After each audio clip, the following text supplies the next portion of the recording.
understated elegance is rare these days. Everybody's trying too hard. I know. Well, except for Thea. She's effortlessly beautiful. I know. Nako, alam mo naman ang anak kong si Edward. Mahusay pumili. He knows the catch when he sees it. Thank you, Mama. Actually, kayo po talaga ang inspiration ko. I love your style and how you carry yourself. Kaya nga, siguro nga na-adapt ko ng pagiging radiant and classy mo. Obvious ba? At nagsasabi pa ng totoo.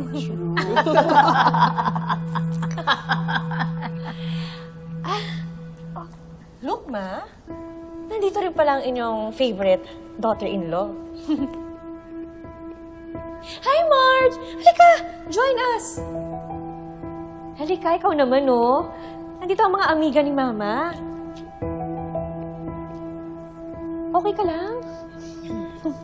Well, look at you, Marge. Narinig namin, super busy ka sa pagiging mommy.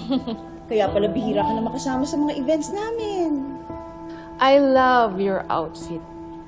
Very practical.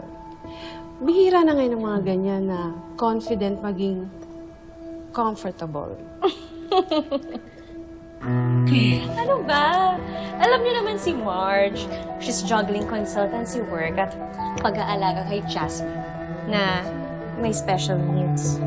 Pero impressive naman talaga tong si Marge. Actually, kung alam niya lang na dadating kayo, hindi sana nakapag-ayos-ayos siya ng konti. Ay, naku, oo naman. I'm sure. Naku, ito pang si Marge.